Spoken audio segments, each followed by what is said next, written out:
This episode is sponsored by the Real Estate Foundation of BC.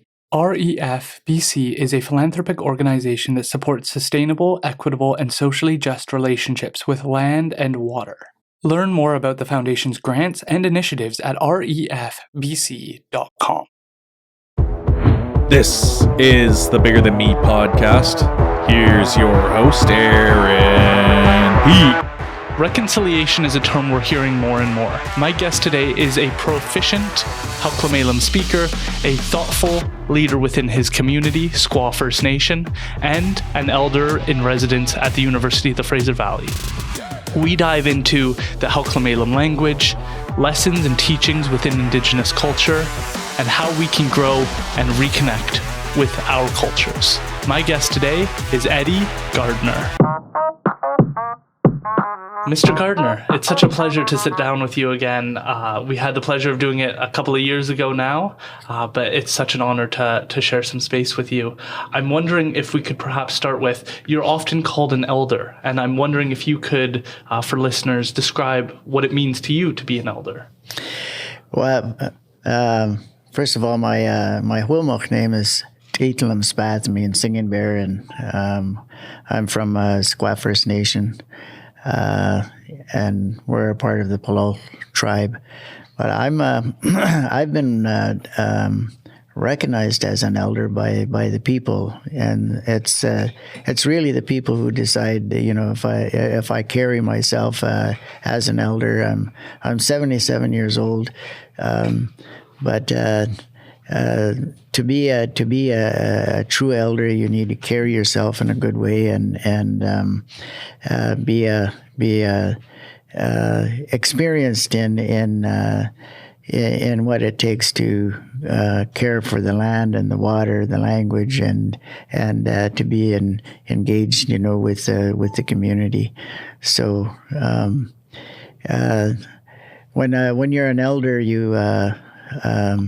you make sure that you capture as much knowledge as you can from what we inherited as Wilmot people, and embrace the values, embrace the laws, the principles, what we call our Snowayeth. And those are teachings, from our ancestors, and it's really an honor, a huge honor to be acknowledged as an elder, and be responsible for sharing, what we have. Elders come from different backgrounds, and they have different experience and skills and training and life experience, and can share what they know. So one elder doesn't know everything, but there's a lot of pressure on elders when there's those kind of expectations put on elders. But each elder has a gift that they've been able to cultivate, and we have that spiritual connection to the land and to the ancestors, and we continually guide ourselves from that spiritual connection that we have. Yeah. Do you find that it's a lot of responsibility? Obviously, as we lose matriarchs and elders in our community, there's more pressure and responsibility placed on the individuals, for youth, young people, to go to for knowledge and insights. Do you feel like that's a lot of responsibility? Well, it's I think it's a good responsibility, and there's a lot of reciprocity that goes with it. There's the giving and the receiving, and elders in our community are held in very high regards and are very well respected. So in exchange for that, elders do a lot of sharing. And the work of an elder is never over. We continue to learn, to grow, to adapt, to look, to be forward looking, carrying the heritage, the wisdom, and the teachings, that come from previous generations. 7 generations theme. I've talked about that before. We're always at the center, and what we need to do is remember, what we inherited through the past 7 generations, and live our life in a way that will be of benefit. Carry on the good teachings, carry on the good values, and our culture and our language, and live it in such a way that future generations will continue to benefit from what we have. In our previous conversation, one thing that still stands out to me today that I actually recite for people is that you described bugs as the ones that crawl rather than bugs. And you talked about trees, and you didn't say trees, you said the rooted ones. Right. And what I really loved about that, and what I've thought a lot about since that conversation, is the derogatory term that can come with the idea of a bug. That we sort of look at it like, get it off of me. And when you describe it as the one that crawls, it's almost like there's an added respect to it. Is this intentional? Is this something that you think about? Or is this just a teaching? Well, everything has that shwili, that life spirit. That life spirit is in the insects, it's in the rocks, it's in the water, it's in the animals, in the moon and stars, and it's in us. That's that shwili, that sacredness that's within us, connects us with everyone and everything. So we can't take for granted anything, and so we need to be very mindful about how we relate, to the insects and to everything that we have here. Biodiversity is something that we depend on, and if we lose biodiversity, then we won't survive. So the ones that will survive are the insects, the bugs, the ones, the little ones. They're the ones that are going to last a lot. When we're long gone, they'll still be around. So we need to acknowledge that life that they will continue to carry on, and with climate change, if there's a huge disaster that happens, and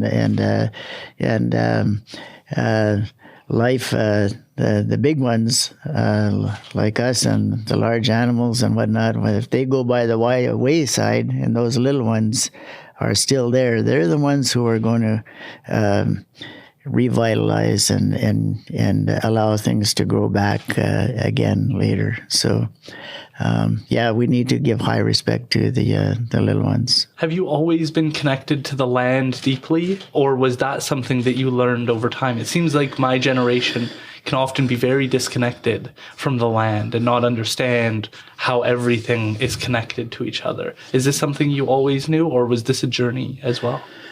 It was something that I sensed as a very, very young person, and it's that energy. Spirit has an energy, and when we say there's a life spirit and everything, we look at the physical side of who we are, but scientists have now explored that much further, and has come to the conclusion that everything is energy.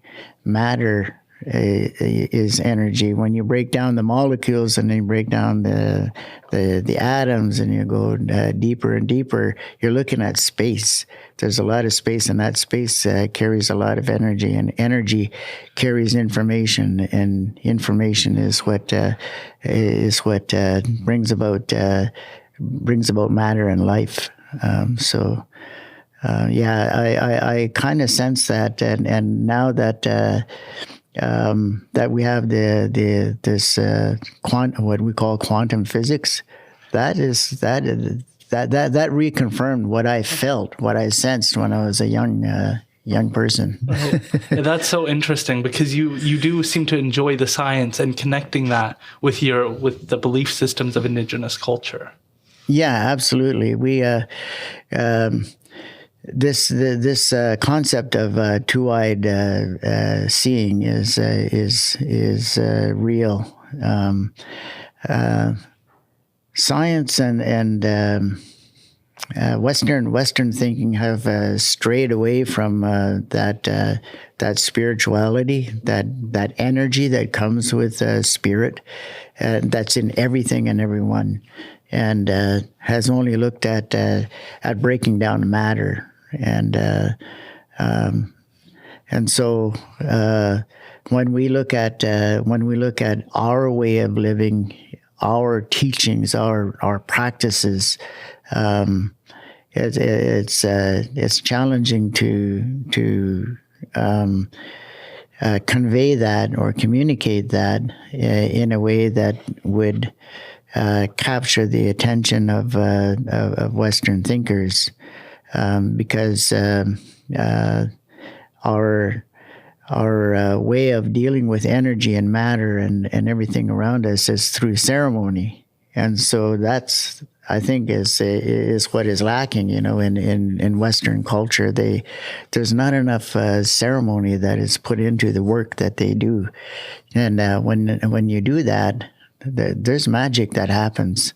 There's things that come about that you wouldn't, that is so unexpected. So prayer, spirituality, ceremony, together with Western ways of thinking and doing and being is really where it's at today. And I think more people are coming to be a little more familiar with this, and are there's a growing comfort with the need to integrate that, with how we're going to create a vision for the future that will respect and honor natural laws, that will respect and honor that shwili that's in everyone and everything in our Mother Earth. And when we treat, for example, the salmon, when we treat the deer, when we treat the rooted ones, the cedar and all the medicinal plants and foods, when we treat those as relatives, when people talk about their relatives, they show a lot of care and love, and so if they looked upon the salmon as a relative, or the cedar, or the other rooted ones that feed us, then as relatives, then they would have much more respect and would walk much more lightly on Mother Earth. This reminds me of the origin story of the creation story in Indigenous culture. This idea that they give themselves, the plants, the animals, the ones in the river, they give themselves to us, but they ask for something in return, to be respected, be remembered, be honored, and then respect certain times of not fishing, and then to give to those less fortunate. Do you have any thoughts on how we think about this? I think religion, Christianity, Western thinking, there's this concept of dominating the earth for their own use, and that's not the right way to go, because when people look at the loss of biodiversity today, there's alarm bells that are ringing all over the place. Hey, we're going down this wrong path, and we need to change. What are they going to do to change? They're going to need to change how we relate to the land and the water and all of what we call Skwah in our language, all our gifts from our Creator. We were in our origin stories. We were the last ones to be created. Everything came before. We came as dependent on all of this that came before us, and so when we acknowledge that the salmon and the trees, the grass, everything is above us. They're all up there. We're down here. we need to live in harmony with everything that's around us instead of dominating it. That is the biggest, I think, most important distinction, between those two ways of thinking. I couldn't agree more. You're an individual who does a lot. And before we started, you were talking about all the things you do. Yet you bring energy to it in a way that it seems like some people aren't able to. They go into their job. They're not excited about that. They go into their day-to-day work. They're not excited about that. They come home. They don't want to do their chores. But you seem to bring this sincere, genuine willingness to engage and support and build others up. I'm just wondering, how does this come about for you? How do you seem like a person very much at peace. And I'm just curious as to how you found this. Did it take a lot of work? How did you start to work towards this? Yeah, that's a good question. I think that what is important for me is putting a lot of joy and love in what you do. Every human being is put down here for a purpose, and that is to learn an awful lot of lessons. And I'm one who has learned a lot of lessons about how we need to think and to feel and to behave. And we all go down this road where we know that when we're out of balance, and we ask ourselves and challenge ourselves, why are we so out of balance? And why are we feeling this tension? And why are we stressed? And all those feelings about feeling like we're a victim of our circumstances and that kind of thing. We have to go through a river of change to release and let go of all those ways of thinking and why we winded up feeling and behaving under stress and strain and trauma and all those things. And once we go within, I think the important thing for every human being is to really go in and find that peace within themselves. And when we talk of that word shwili, there's a sacredness that is inside each and every one of us. People call it divine energy, divinity, and it's real. That sacredness can never be destroyed by opinions. It can never be destroyed by bullets. It could never be destroyed by anything. Hatred. Nothing can destroy the sacredness that's within us. Once we're able to go within and focus on that purity that we have, then we can sense why we, that fundamental question every human being asks: why did I show up at this stage, during this era? What am I doing here? What is my role? What is my true role to be here?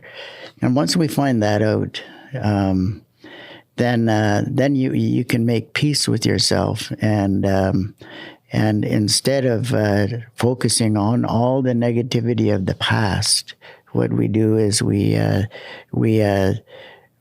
think, we create a good vision for ourselves through these great minds of ourselves, and elevate our good feelings of joy, of happiness, of empowerment, of that sense of self-agency.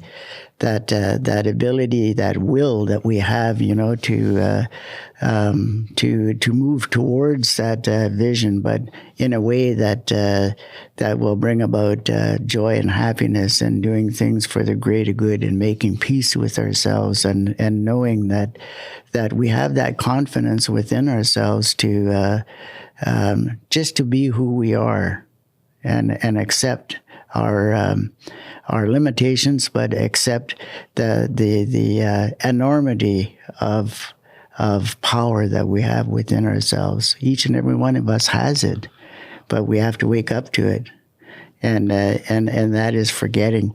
That is making it easier for us to forget. Not to live by the memories of stress and strain and trauma, but to live by creating a future that we can create and anticipate and actually predict by elevating our emotional connection to that vision for the future. And that brings about joy, that brings about happiness, that brings about oneness, that brings about singleness, that brings about our connection to everyone and everything. And so when we go to meetings, when we get out into any social event of any kind, if people are disagreeing with you, or if people are treating you, in a way that's disrespectful or anything, then if you have that centeredness inside of you, you won't allow that to interfere with you anymore. Right. You will feel sorry for those people, in fact, and recognize that, hey, I was once there before, I was like that person before, and they're a little bit of a reflection of how I was, and so I can release and let that go, because I'm not that person anymore. Yeah. I'm an evolving person, and that's how we need to feel about ourselves. We need to feel that every day when we wake up in the morning, we can create a good vision for the rest of the day, and we can celebrate that we can make mistakes and fall backwards and that kind of thing, but we use that as lessons, as stepping stones, as that ability to cross the river of change and evolve and move forward. And we're always evolving. We always have something to learn until it's our time to go into the spirit world. And then we can do our work on the other side and provide good guidance to future generations. Oh, that is so beautiful. I really appreciate you describing that, because I think that that's where so many people fall. You talked about the benefits of ceremony. I often see you on the Veta River just enjoying some peace by yourself. I'm curious as to how do we start to work towards this feeling of oneness? Because so often in the business world, we have an agenda. We go through A, B, C, and D, and then we all get up and leave. There is no breaking bread. There is less connection. How do we strive towards finding that sense of oneness? I think everything is there for everyone.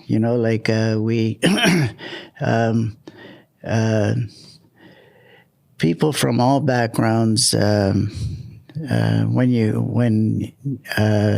human beings, wherever they come from on this planet, they have a special.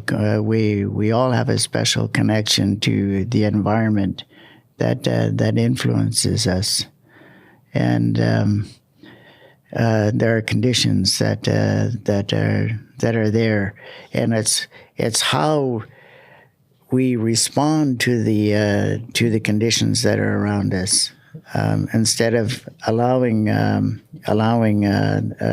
environment to control us. We can have some control over the social and physical environment that we're living in. So Chinese people, they have Taoism, and that philosophy of Taoism is connected to the natural world. They draw a lot of really good teachings. There's a lot of really good stories that they have. So the Chinese have a way they have a philosophy. They have access to this rich heritage that has been left down through the Chinese generations, and every other culture has that as well. So I think because of technology and the fast pace of work and developments and everything that's going on around us, we have a challenge of disconnecting from what is really important, right?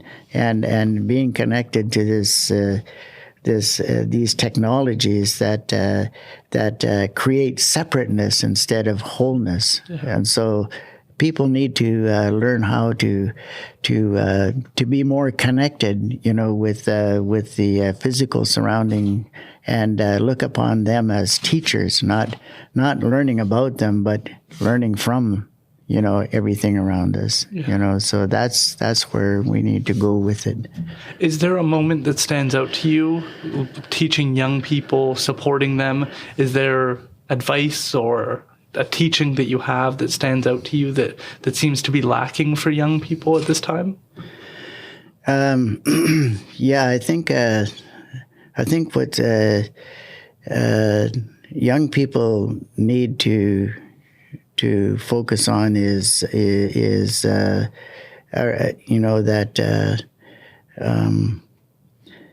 that connection to what the elders have to say, and listen, and open their minds up to the teachings that are there, that the elders have, both men and women, and participate in ceremony. Be a little more curious about who they are and where they come from. Looking at their mother and their father and their great lineages that trace back to this land, for thousands and thousands of years. When they realize how rich they really are, they can elevate a sense of self-worth again, a sense of self-esteem, and that is the power. Those are the engines. Those are the healing qualities that will allow them to change the way they think and behave and feel. And so our culture, our language, our stories. And that relationship to the ancestors is critical, and not to be afraid, to be curious about all that, because we have been subjected to colonialism that has taken away our language, that has created division, in our family systems that we have, and that divisiveness, that separateness is what is troubling, our young people. Once they start to reconnect, with that culture, that language, that heritage that we all have, as Wilmuk, then they will get a sense of empowerment within themselves, and they'll stay away from the drugs and the alcohol, and reduce the time and energy that they spend on technology, and refocus their attention back to the land, back to the language. Don't be afraid of learning the language, making a mistake when you try out the language, right? I find that a lot of our people are intimidated by learning the language, because there are so many dialects, and they don't want to be. They don't want to feel bad because they mispronounce something, and they feel inferior to those who can speak the language a lot more. But I find that that when our young people are brought into the language, we have to be very creative about motivating and getting them engaged in learning the language. Once they make those small, simple steps, just 1, 2, 3 little steps to gain a little bit of growth in the language. Once they've taken them, then they will become more familiar and more comfortable and more sure of themselves about learning a little more, taking a few more steps, to learn the language, and feel good, and feel proud, feel like I felt, when I had that thirst to learn our language. Every word, every phrase that I was able to learn in the language, I told myself, those are words and phrases that the Indian residential school legacy couldn't take away from me. And I felt good about that. So that's part of the attitude that we need to cultivate with our young people so that they can come into their own. I really love that comment about looking at your lineage with a sense of pride and a sense of admiration, because I look at the things that my family lineage had to endure in order for me to be here today. My mother being born with fetal alcohol syndrome disorder as a consequence of her mother drinking. But she drank to cope with what she saw at Indian residential school. And so to see what they endured, to see how resilient and strong they were. You could look at them with judgment and say, why would you do that? But to understand that they did those things so I could be here today, and so that my children could be here and grandchildren, and to see them with admiration and understand that they learned things and they survived things and they were strong, and to think that you come from them, that you're connected with them. For others, it might be that their parents or grandparents fought in World War II or World War I, and that they stood up for the rights of people to be able to be free, to be able to speak, to be able to have their own thoughts, to see your family lineage with some sense of admiration. It seems like sometimes we lack that. We feel like we're one person and our parents are over there doing their own thing. And there's this sense of disconnectedness that we have with our family lineage. And then you're talking about the language and this thirst for it. I'm curious as to how that came about for you. Well, I was born in Hope, BC, and that was in 1946. And when I was 10 years old in 56, my dad found a job working for the Quebec North Shore and Labrador Railroad, and so he moved the family over to Sept-Îles, Quebec. And that's where I learned how to speak French. And we lived in Sept-Îles. There was this Indigenous nation there. They called them Inuit now. They're Montagnais before. And they all spoke their language. And when I tried to learn their language, I picked a little bit about up here and there. And then I asked my father and my mother about our language, and they only knew 1 or 2 words, and I felt pretty bad about that. Gee, we don't even know our language. We're not speaking. Don't even know the name of our language. When I was a little guy like that. So. I grew up back east, and I went to other nations, and some of them, a lot of the people were kind of assimilated because of the residential school. They took away the language, and we were treated like savages and that kind of thing. But there were others who were able to survive that dark era, and were still able to keep their language. as I traveled through Canada, I met some of those amazing people, and there were some inspirational stories that was told to me about how they kept their language. There's even closer to home up in Lytton First Nation. There was an elder up there, and he used to tell us everybody, in at gatherings. He said he would take pride, and he would say, "I was an Indian every day of my life. I never missed one day." He said when I was going to residential school, I spoke Indian to myself and to others who were able to speak the language, and we shared their language in private. Some of the others were not able to do that, but I did, And so when I heard that, I was an Indian every day of my life, and I still speak my language, and he did.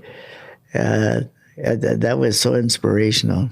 And Dr. Siamia Tiliad, our last fluent speaker, she would share with us that she would go to the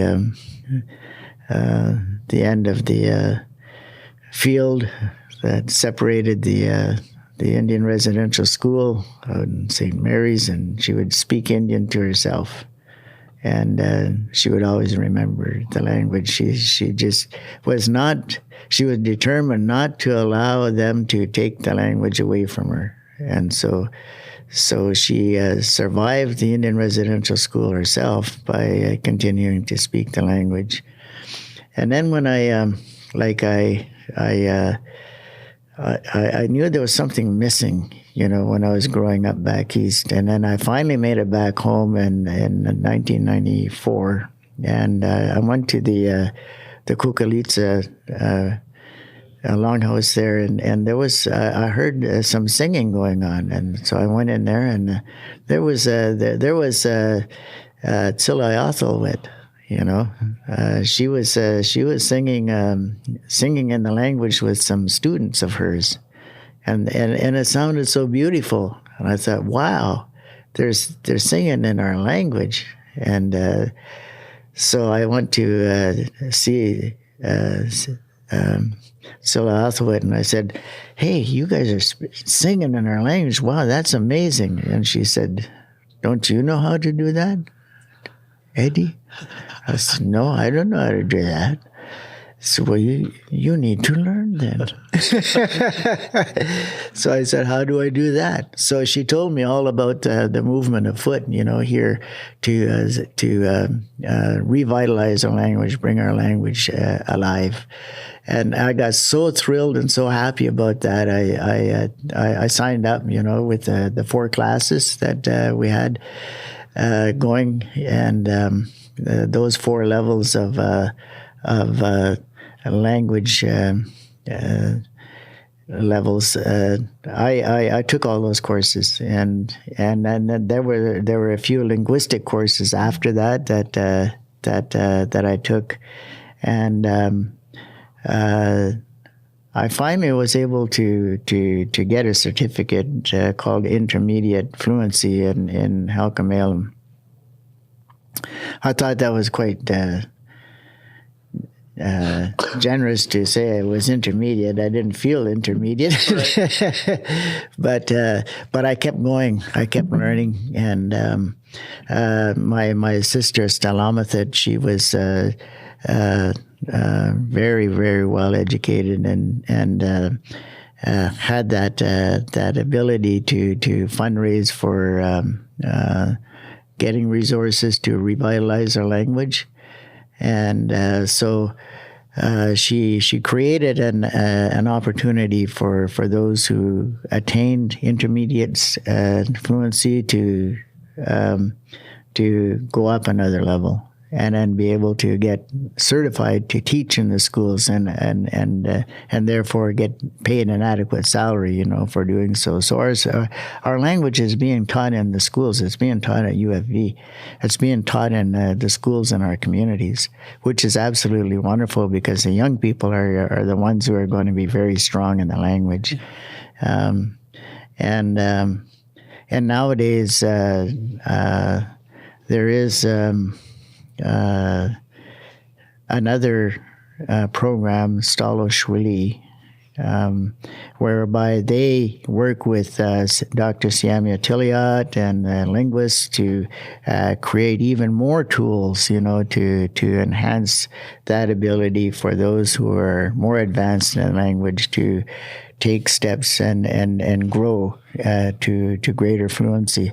So I'm really happy about that, and I've been participating in it. And now I'm a teacher in the language. I teach the language in our community. I develop language courses online, for family. And so the family, our family is growing in the language. And what I want to do is be a teacher of the language in our community, but more intensely involved, and continue to work with all the others who are really making our language come alive.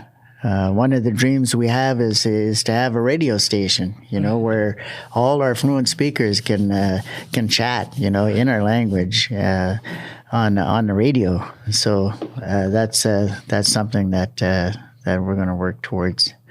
But there's other initiatives we're taking, and one of them is the Halq'eméylem, the good medicine songs. Right. And those are sung in English and Halq'eméylem.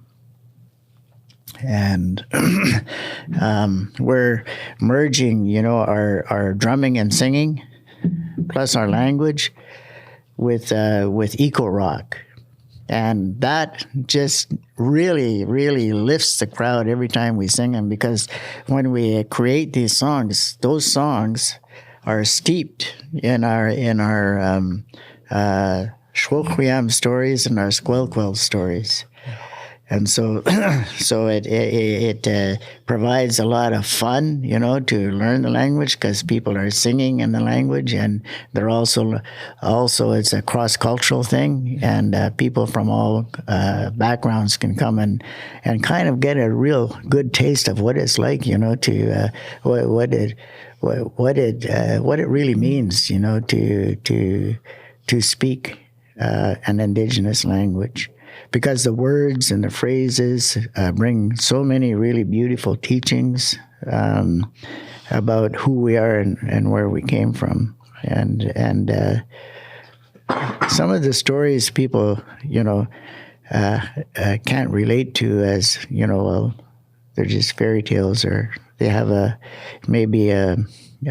opinion about them that has changed. But when people kind of come to appreciate and look at some of the stories that we have, we see archetypes in there.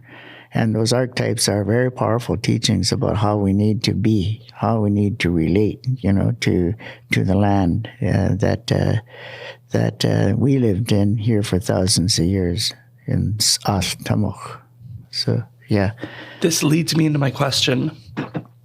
I'm wondering, what do you understand French, English? What is unique to you about the Halq'eméylem language? What stands out to you?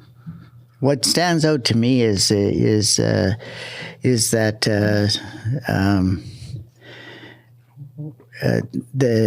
every word that we have in our language it carries a richness that cannot be found anywhere else, and it's Halq'eméylem provides us with a worldview that is so unique and so rich and so valuable that we need to treasure it, and we need to cultivate it. It's an endangered language. When I was learning French, it was on TV. It was on the radio, it was in the magazines. So you go to the stores, everything is translated into English and French, So you walk down the street and, people, you could speak the language. And when I was learning the language in Sept-Îles, I made mistakes, in the beginning, but I didn't take it personally. People laughed and giggled, when I said something funny, and they would correct me. And then so when I got corrected, I felt better, because I had so many teachers, learning the language. But as my sister noted, Stalamathid, Ethel Gardner, she said that we need to make our language a lot more visible. It needs to be in print. It needs to be on the radio. It needs to be on every street corner. In Chilliwack, we need to have our Halq'eméylem up everywhere, and we need to motivate more of our people to take up the language and cultivate that sense of responsibility. Everybody carries a little bit of responsibility to revitalize our language, to take back our language. Like I said before, land back, language back, Halq'eméylem back. We need that. We really do. I couldn't agree more. I'm curious, can you walk us through some phrases that stand out to you that are worth knowing? The challenge I see right now is that people are in the stage of learning, but it feels like, as you said, there are some people out there who are eager to correct and not in the polite, hey, just so you know, it's actually this. It's more of like you're saying it wrong, stop it, you're doing it wrong. And I've seen that quite a few times when people are trying to pronounce certain words. They're curious, but they make a mistake. And it seems like sometimes there's not enough empathy for those people. Can you walk us through some terms that you think it would be useful for people to know if they're just getting started? I think that there was some really, really intelligent thought that was given to learning the dialect of Halq'eméylem over on the island. And because there are more speakers over there than there are over here for Halq'eméylem upriver, right? So, and even here, there's a lot of dialects, Tireless, Chilhwayuk, Teet, Palau. They're all different. They all carry different dialects, and so when we learn a language, some of the words, those dialects come into play, and we need to acknowledge that each dialect is special, and some of the old ones who left the language to some of the people, let's say out at Chehalis or Chilhwayuk, they say, for instance, out in Chehalis, they would say chet instead of tset, which means we, right? And so you can interchange them, And whenever we find out how somebody pronounces or says a word or a phrase, we need to, and it's a little bit different than what you're learning. We tell our students that honor whoever says it a little different, and say, that's good. Where did you learn how to learn that? And this is how we say it. It's just like English, right? You say tomato. Tomato, I say tomato. It's a little bit different. So we just need to get people to accept that there are several dialects out there in our area, and we need to respect them all. But when we have a set of teachings,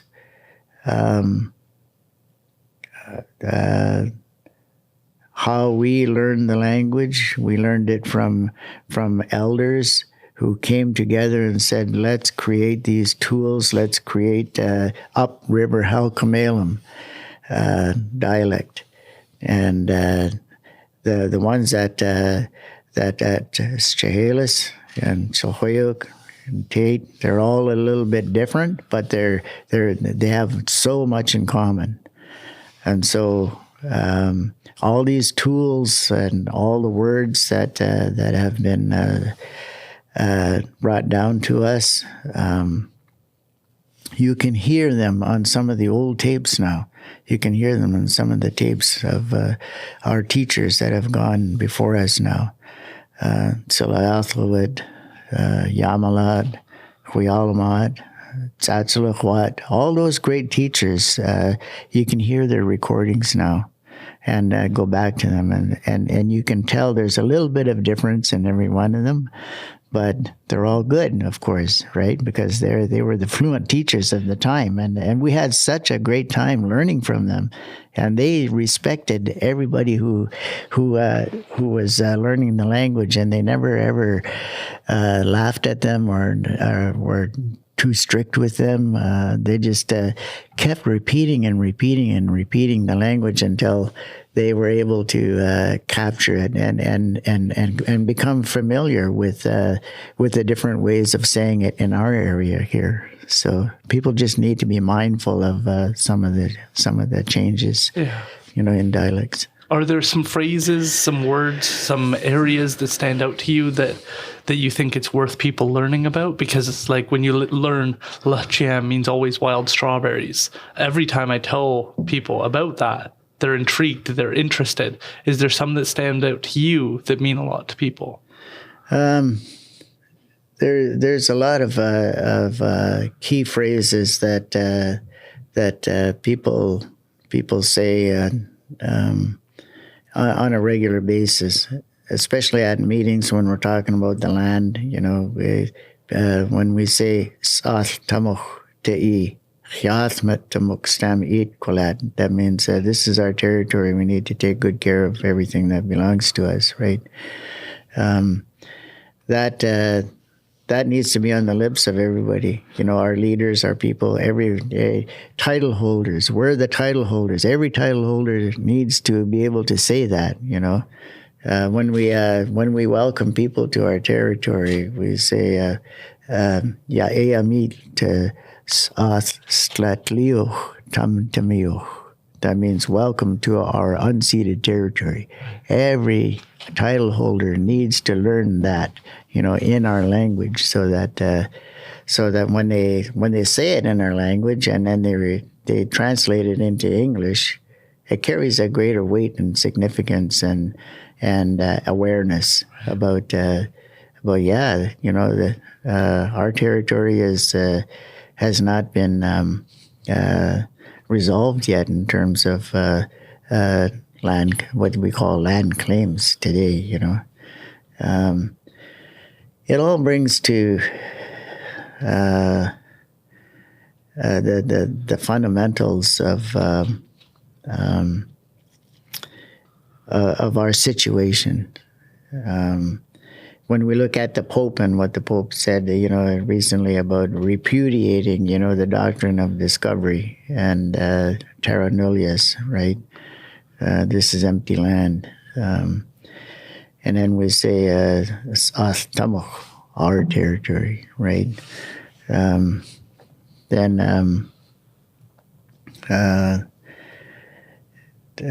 Saying those words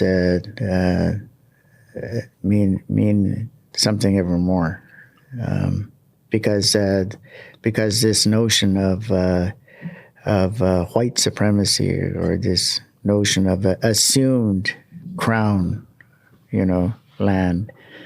It's assumed. It's not real. We know that this is our land. This is real. This is our territory. This is not assumed. This is something that says that we've occupied this territory for thousands of years, and people have just assumed authority over our land. So it does make a big difference. When you say those words now. Yeah. I think it's really valuable because people can start to see the depths of the language, and you can start to admire things about it like you can with the French language or other languages. You can start to see the unique characteristics about that language. Is there anything that stands out to you in regards to how Halq'eméylem is somewhat unique from other dialects, or something it does that's special? Yeah, the Halq'eméylem is a very special language because it's steeped in the land. It's really steeped in and focused on our land and our ancestors who looked after this territory for thousands of years, and all those words like Skwah, that's the gifts from our Creator, right? When we say Mother Earth, Tamuch Thatal, that's a special relationship to our Mother Earth, and other nations have looked at that term. All my relations, Muk tel Skaka. That means all our relations, in our language, right? So when we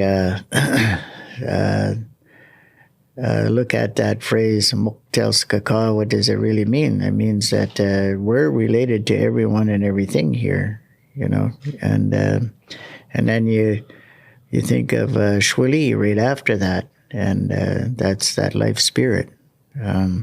What does life spirit mean, to you? What does life spirit mean to other people, right? And our elder Yamalat, she said, life spirit is in the rocks, it's in the trees, it's in the river, it's in you, it's in your mother, it's in your grandmother, your great grandmother. It goes back thousands of years. Life spirit will last forever. It's that's pretty significant, right? So, yeah. We are looking to make our language grow much stronger, and what we want to do is all the different texts that are related to a vision, for our future. That needs to be translated into Halq'eméylem, and there are some words that are hard to translate, of course, in our language, and elders need to think about it, and when they asked the elders, how do you translate science in our language? And they say, what do you mean by science? And so they went on about what they meant about science. And so they talked about that amongst themselves, and then they came back and they said, well, to us, science is iwas tatamuch. And they said, what does that mean? That means teachings of the earth. So that means we're getting teachings from the earth. We're not learning about the earth, yeah. Which is a different worldview, right? Yeah. So our language carries such a broad and unique and a meaningful worldview that helps guide how we live and how we think and how we feel about living in this part of the world. That's one of the things I was thinking about, is like the philosophical differences between how we speak in English versus the Halq'eméylem language. The often Indigenous cultures is considered more community oriented, that we're more together, whereas with Western culture it's always referred to as individualistic, the individual. And so I'm just curious as to how that relates.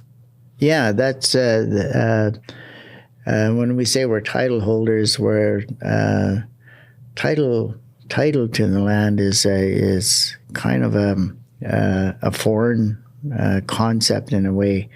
But when we say we're all title holders, that means we're collectively, we're part of this land. Nobody can take that away, and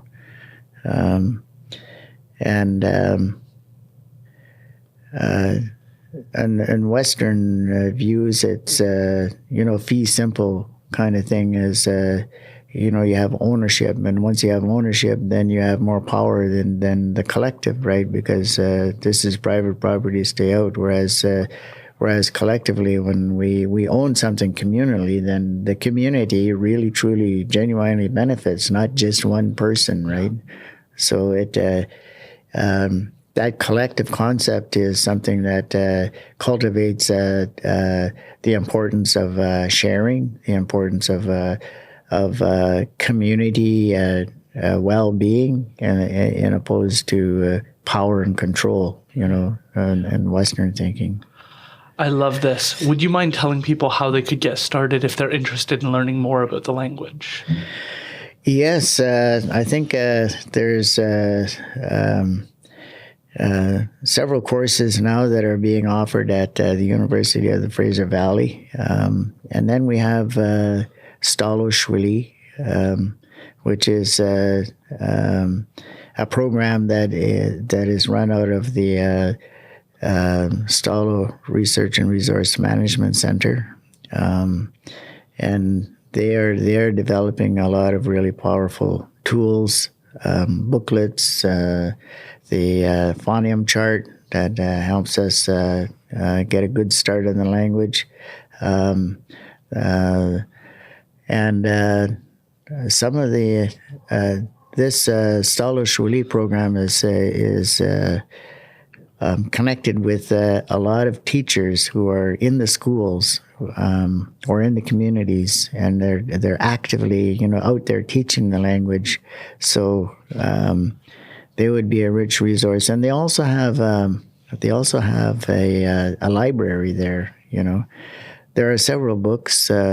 The Wisdom of Our Elders, is one of them that provides a really strong and powerful foundation on learning the language, and it's a really rich resource. And I would encourage people who are interested to look at that book, Talmos, yes, Silyalachwa, the Wisdom of Our Elders. That's a really good book.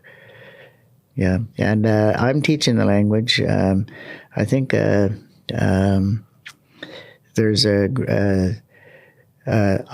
I'd like to really, really encourage our people, if in the communities, not to be afraid of the language, not to be afraid to learn the language, but be really curious about how are the simple, easy steps that you can take to begin learning the language, and just have fun with it. Just enjoy it, and they'll grow in the language if they. And all they have to do is ask.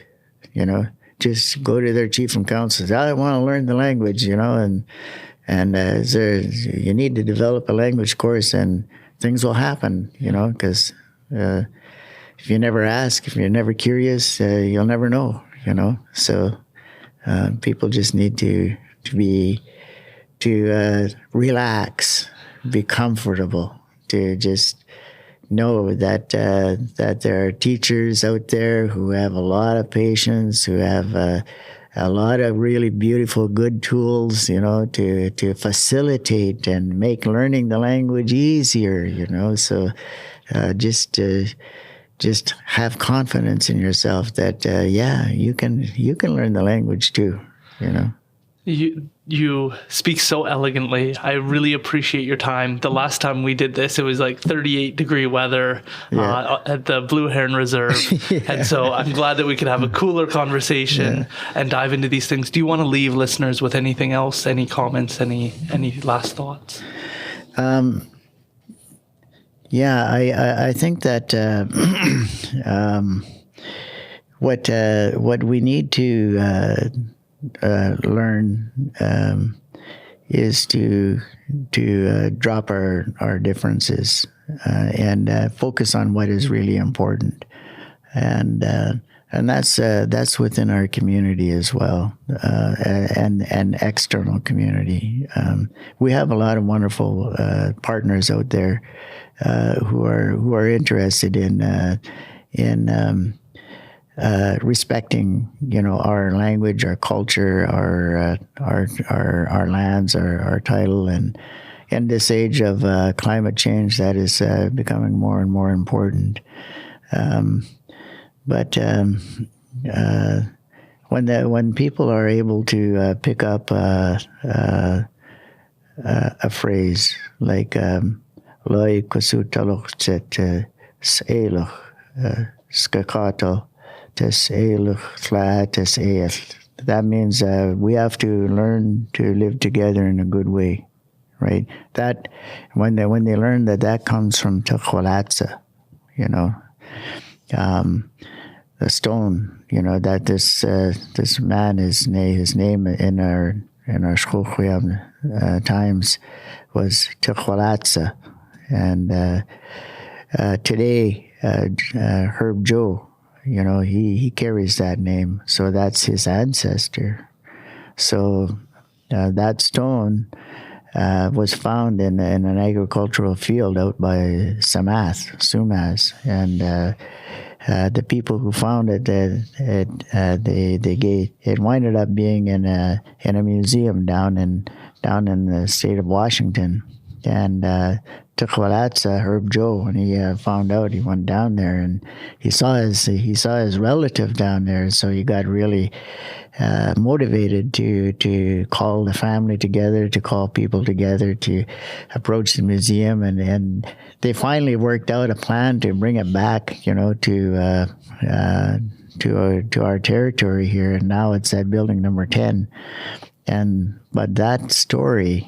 That teaching, Tireless, left us. We need to learn to live together in a good way. It is so profound. It's so meaningful, and it can be. It's a teaching that can be applied, to families in a community. Sometimes, families can get so divided. It's really important for us to drop our differences and focus on what's important, for the well-being of everyone, instead of seeking division and feeling separated and that kind of thing. But coming together, and doing something good for everyone. And in today's world, we have to learn to live together in a good way. Lands have been taken away from us. Our culture and language has been eroded. Now we need to seek out those people who come to live in our territory.